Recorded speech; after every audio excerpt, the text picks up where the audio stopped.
Hey, what's up, everyone? So today I'm going to be giving you a brief history of NLP, Neuro-Linguistic Programming. And I wanted to just give you just a bit of a history behind it, how it started, how it was created, and basically how it grew so big. So let me just rewind back to the 70s. So we're going to rewind back to the 70s and take a little trip down to the University of California, Santa Cruz. And basically at the University of California, there was a psychology student by the name of Richard Bandler. Okay. Now, that was when he was in his 20s. This is a more recent picture. So, and he basically became friends with a linguistics professor by the name of John Grinder.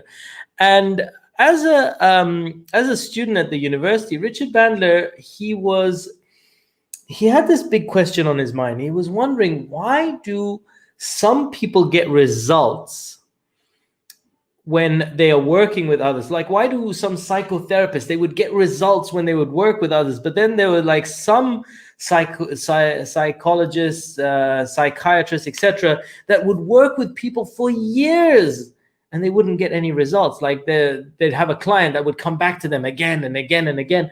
And he was like, why are some people so great at getting results quickly and others not so good? And so what he started to do was he started to initially like look at like a couple of people, like two Virginia Satir and Fritz Perls. And they were these two, Fritz Perls created Gestalt therapy, and Virginia Satir was a family, she did family therapy. And these guys were amazing at what they were doing. And he was like, okay, like he started looking at them and he started saying, wait a minute, there's a pattern here. There's a pattern here, that there's something going on.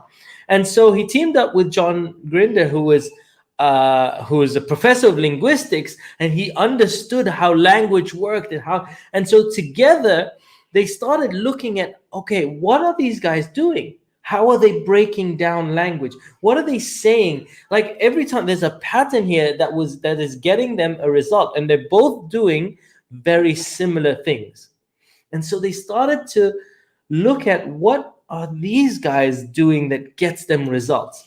And using that, they studied their techniques. They took out what didn't work. They codified everything. They decided, okay, this stuff worked, this stuff doesn't work.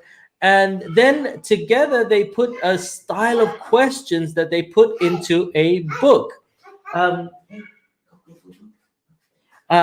they put it in together into a book, which was their first book, The Structure of Magic. And this book made them really famous, etc. This is the foundation. This is how NLP started. It was kind of born from this.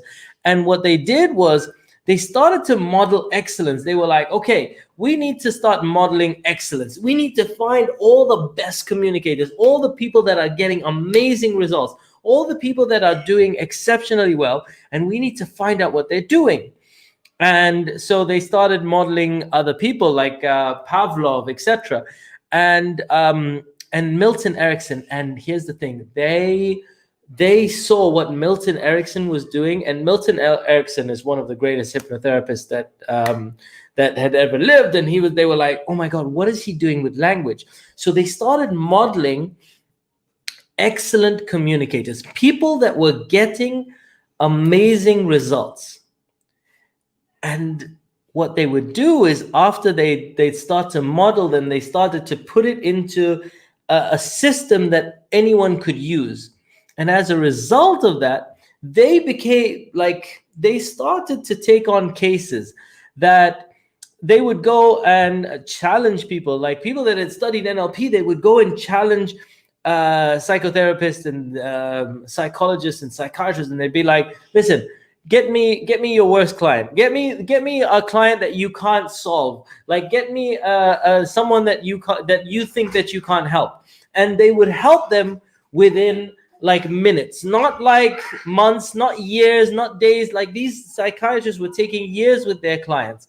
And what these guys would do is they would help people within seconds by just modeling excellence. And that's how NLP became bigger and bigger and grew wider and wider and more famous, because a lot of these guys would go on TV and just sort of say, listen, you got a problem that nobody can solve, I'll solve it. and they would just challenge people that were psychiatrists, psychotherapists that had not had results, and they would just show that they would be able to get results quicker than ever before. And so that's how NLP became very famous. Now, once they started to realize that NLP was used for now, initially, NLP's roots started from psychology, psychiatry, etc. And then it started, because once they started to learn how the mind worked, then it developed into other parts. Like it started being applied, and they saw that it could be used for persuasion.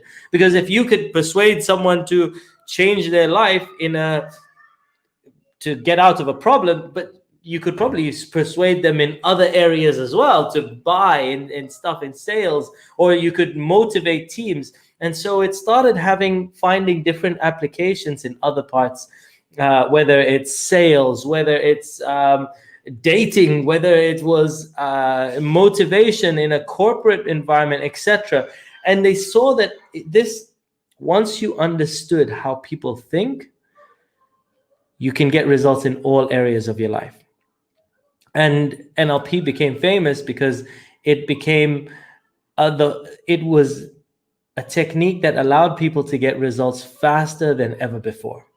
And so that's just a quick brief history of how NLP was created. Like I said, stay tuned for the next videos where I'll discuss more about it and give you more insights into how powerful it can be. So thanks for tuning in, and I'll see you on another video very soon. Bye. Peace out.